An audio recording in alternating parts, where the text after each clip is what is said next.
I have been wanting to do this for a long time. When I'm doing my music project in 2019, during my recording sessions, I was thinking about some of the things that when attending LCBC and going through all the things that I was going through, and what some people would say is I was hitting rock bottom, splitting with the person I was with because they wanted other endeavors that I did not want to partake in, and understanding that musical endeavors for me was nothing more than if all I'm going to be able to achieve is what I'm achieving and end up in a circumstance of entertaining and complacency, I don't have the patience to wait any longer. I cannot keep serving the same matter, which is what I've come to the realizations that evidently people are assholes more than I ever thought.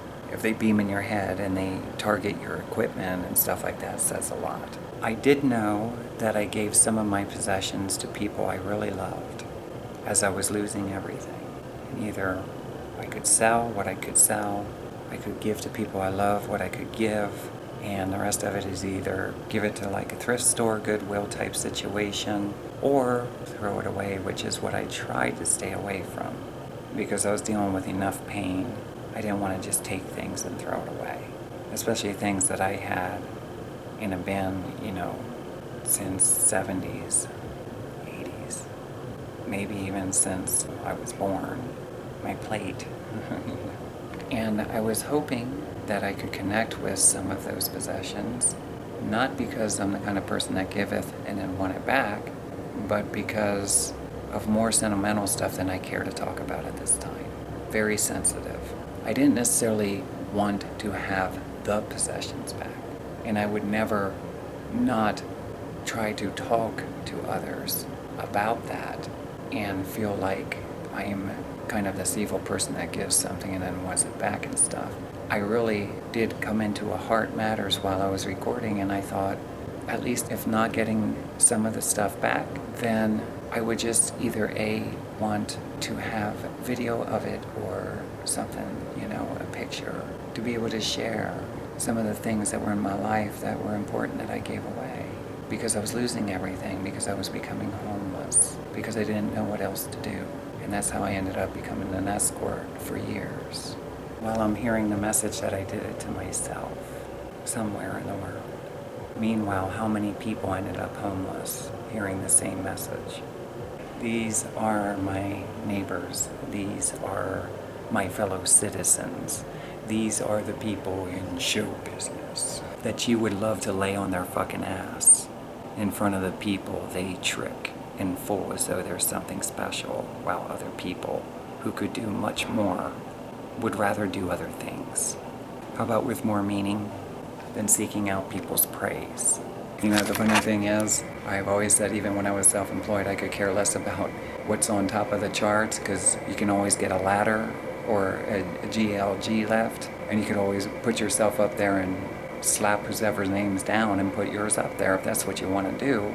That doesn't prove anything except for somebody put a song or a name on top of the charts. Doesn't say exactly how it got there. There's no real evidence. Especially when you start talking to people and you find out nobody even knows who is at the top of the charts. Never heard it, the song. And they're still wanting to hear stuff that you were born and raised with since 70s and the 80s and stuff, A lot of classic rock. So here's the thing. One of those things were an opportunity. I didn't want necessarily the books back. But I had a music book collection that I had since teen years especially, and even all the way back to Jonestown when I wasn't even in elementary school and I got to first see it. It is the first guitar book that I ever touched with my hands that I'm familiar with, that I remember very clearly. I think the book, it could have been my mom's, but it could have been my nanny, Ruth Snavely. She played guitar, and we used to like to listen to her play. And then somehow it ended up with my brother. And because of the memory of this book, at some point I had asked my brother if I could use it, and I promised to take very good care of it if he ever wanted it. So my brother willingly said, sure, go ahead and you can borrow it.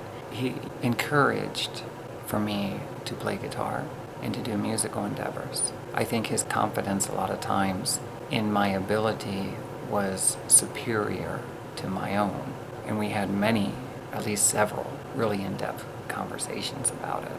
So I had collected and kept in a bin my guitar books, and I have to be honest, I was kind of fatigued from going through my books and practicing my books. I spent a lot of hours doing it. I have said in video that there were times that I played for like 19 hours an entire day. Most people who knew me knew that I played guitar. I would say that the people that were closest to me also felt more confident in that I should pursue music and not waste my time or my life doing a lot of the ways that a lot of other people, for whatever reason, end up going about, because they felt that I was talented enough, that there's reason enough there for something that gives me that kind of joy. As some people would say when they see me playing guitar, it's like my face lights up, I enjoy playing guitar. So, with that being said, I tried contacting some of the people that were closer to me, and I didn't know how that was going to go, because I'm 450 miles away, and I hate talking to people on a phone, or it's not the same as being in person and being intimate and, sharing in, how life's going for them, talking about things I'm working on or what have you, and then bringing something like that up, It's hard for me. It seems kind of like it would be rude in a way on my behalf, and I don't want it to be that way. So I don't think I mean whatever people used to call it Indian giving, where you would give, and I don't want to offend no Indians, but it's like you would give something and then you would want it back. And I was raised not to be like that. It's slang for you give something to somebody and then you want it back, and once you give it to somebody, it's kind of like one of those things that they have some kind of a psychological attachment to it. Therefore, you wouldn't want to be the person to leave them with that kind of hurt. With that being said, I still to this day did not want to be that kind of person. And it puts it in a hard spot because you have some things that you had since you first remember opening your eyes, all the way back at the trailer. And I thought when I had given my little bit of possessions away that I was honestly gonna die because I didn't know how to take care of myself. And rather than escort and keep a storage unit and hope I live through it, I realized to do it for possessions probably is not going to be the smartest thing. Keeping myself afloat, alive in a hotel or something, or in the car or what have you, which even when I hear myself talk seems like America's a pretty cold place to live if that's what it comes down to for people. Living under a bridge, living in a box, especially if a cop has the balls to get out of the car and tell them that they have to move without assisting them in moving somewhere where they can be safe. Not to mention you don't want to be like a gypsy carrying this stuff around, and, all kinds of things can happen to people when they're homeless. You hope that nobody has to go through, but they still do. You hope that you don't have to go through that, but you keep that in mind. If it's me and you have nothing in your hand, self-defense comes in. It's easier to protect yourself than it is your possessions. So I gave some of my things away, as I said, and I made sure I prayed about it, I thought about it, and I wanted to make sure that the different things were going to people that I felt would be more appreciative of those things. I learned through my communication, I hated to do that through email because I don't really know how to put everything in words, especially politely, and I don't want to be just reaching out and asking for something. I was hoping to overcome that someday, and I felt that if I could financially be able to sustain myself and be able to take care of myself, I wouldn't have to do so much asking anymore. I finally got the point. Getting along with people is not about one person who has a hard time getting along with people. I'm not convinced that people were meant to have relationships the way that people do have relationships. I think that it's something evil trying to keep people locked in. God doesn't fail you in human relationships where people fail people. And if you hold on to God as not a failure, but the people, it could end up causing a great deal of problems, especially if you're one that's more familiar with what is more just in the eyes of God through reading literature. I don't honestly think that's my perspective. I think anybody can read black and white and see that there is a big difference with what is written in the Holy Bible and what masses of people are actually engaging in. Challenging. With that, some of the things that I know damn well would have really lit up my eyes, and I would love to share in that joy even with the people. Knowing all the things that I've endured, I'm in their presence. At that time, it would have meant that we are alive, we can talk. I'm not reaching out at that time, for help so much as trying to make amends of some things, sentimental reasons that I was hoping to include, whether it be in video, audio, or whether it would be to have a few of those things in my presence again. Most of that which I desired back, from what I was told, either A, cannot be found, B, they no longer have them in their presence, 3, they don't have time to search and find. And I really truly understand. I have a heart for that, and you feel sorry for bugging anyone about it. But when you realize how many hospitals I was in, you also realize that there is mental abuse going on to its extreme. And if a person is that sensitive in their heart and tapped into love that is genuine, it would appear as though there's an extreme high volume of insensitivity for whatever reason going on.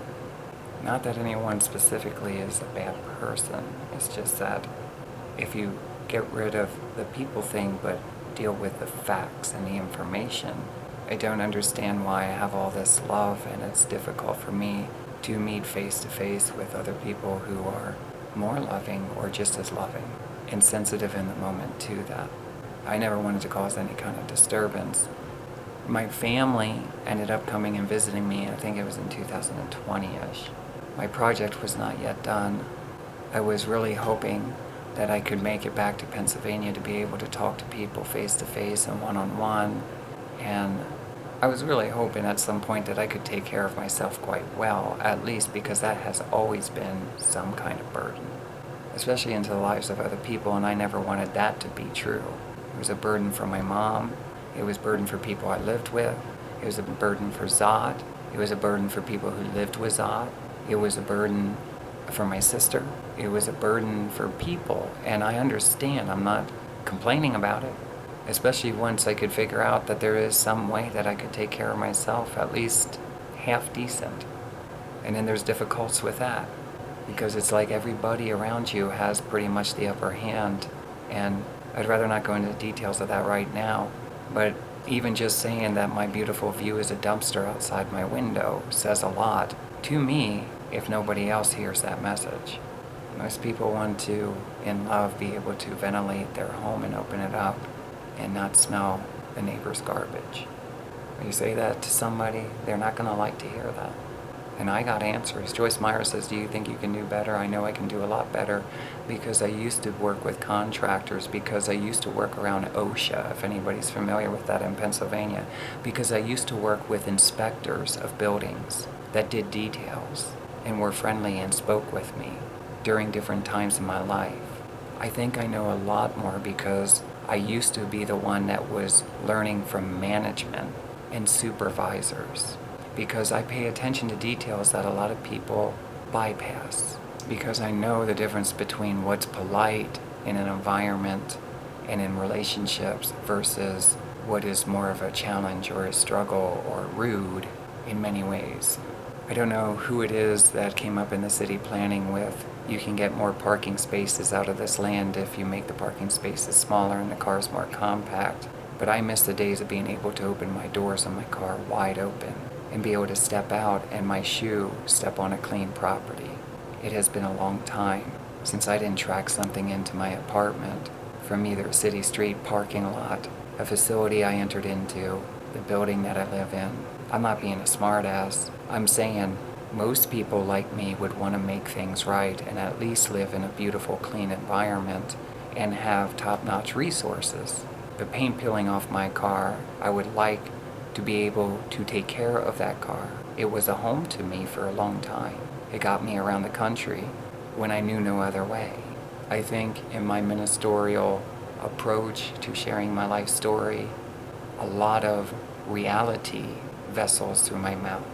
I amaze myself sometimes that somebody who was once bottled up and didn't know what to say, just be a good listener while you observe and pay attention to everything around you, you end up diving into literature and praying fallout prayers that people can't understand when you say prayer, what that actually looked like and what you were witnessing when you were doing it. It wasn't just a little simplistic prayer.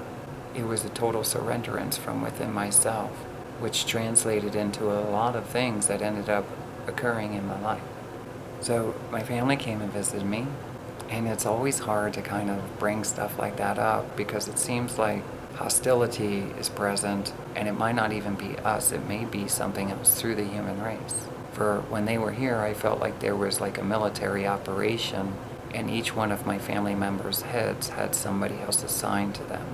And for some reason, they're trying to keep me distant from anything that is connecting to my life as I went through life, my possessions, things that I ate off of or drank out of.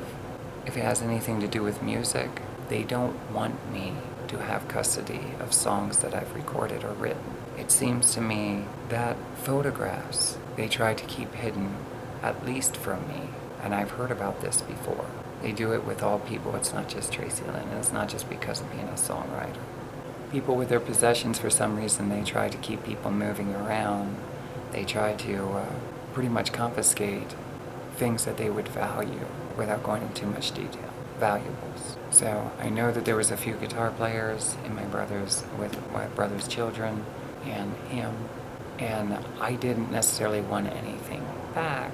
I wanted the opportunity to share a video and the joy of, hey, this was the first guitar book I ever touched. This was my first lesson book. This is some of the stuff that I used to practice 19, 20 hours with in a bedroom, and I'd like to share some of that with you right now. He brought some of them back, and some of the other ones, unfortunately, whether he did not have in his presence, in his home, I mean, or for whatever reason, maybe one of his children had gotten them, which is okay. I am not upset about that at all because I had given them to him. Because there was nobody else in the world I would have rather given a guitar book to than my brother. It's bizarre to have these here. Share this. So I don't have my original notebook that I had. It was orange. It was my lesson book. And I practiced those lessons all the time. It had some articles from Guitar for the Practicing Musician in it. Some guy, I think, used to give like Eddie Van Halen type lessons, articles, and them were some of my favorite. Especially when it comes to finger tapping and stuff, and using the pick.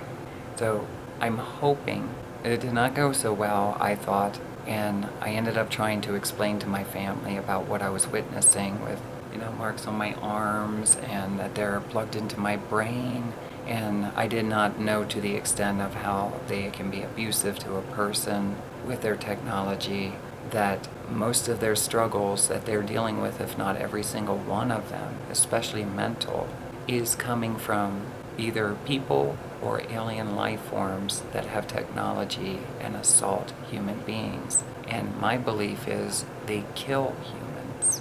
They hate God. They hate God's creation. They hate people of life. This is not a fairy tale. I witnessed stuff even within this building that is bizarre to me, that is an extreme of things that I never saw with my eyes until living here. I was complaining about it when I was listening to Joyce Myers and Joel Osteen, that I noticed a shift in mentality, that the majority of the mentality that I was speaking with, not the people, the mentality, seemed to be distant from any real conversation, but with the person that I was living with, Zot Barazato.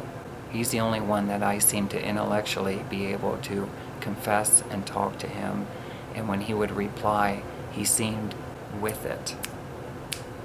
Intellectually, whether in his comfort in speaking with me or reassuring me, giving me advice, maybe a helpful hint as to what might be going on in the world, people's challenges and stuff. But overall, whether I was shopping, talking to other people, it just seems like there's a huge disconnect. And it seemed like something would get frustrated if I started talking about especially anything from my past. They don't like when I bring up that I was Todd Michael by birth. Todd Michael Arndt. They don't like that I speak about traveling and living in Lebanon, Pennsylvania. They don't like when I have past recordings and stuff, and if I go to share that and share especially pictures associating with that, they have, through technology, tried to manipulate me into changing my name. They had tried to get me to be in relationships with people I know dang well nobody wants to be in a relationship with. They tried to get me to do things that I do not want to do. They even tried to get me to throw my keys out of this window when they first, what they call, magnify the brain.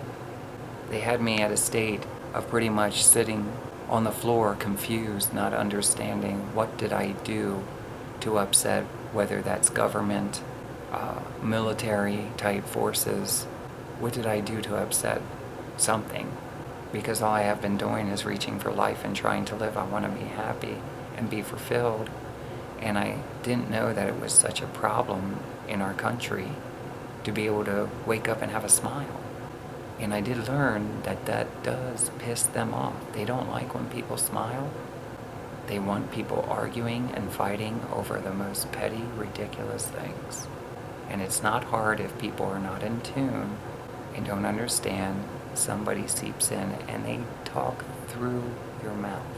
In other words, the human body can be a robot, and to the extremes of things that we have witnessed, whether through television or in real life, might not necessarily be the people that we're looking at. Considering they see through our eyes and hear through our ears, they distort your vision. I'm convinced that people that I know have been declared deaf are not deaf. It's what they do when they plug into a brain. I don't want to go into too much detail with that, but hoarseness in the voice, where you hear a lot of raspiness, I feel dry, kind of dehydrated, that's from them too. So a large portion of medical symptoms that people go in and have looked at by doctors or treated, you find out it's all from the same source of what they are doing to people. And then their false diagnosis, etc., etc. And evidently, I guess recording artists notice a lot more of it because for some reason they hate when people record their music, especially go about it in a way that is not funneled through very strict, evidently, rules, laws, and regulations on how one should be able to record music and promote it, sell it, whatever you do with it. So I am learning. My wall. It's my wall of accomplishments and good times of attempting to share my joy of life in music.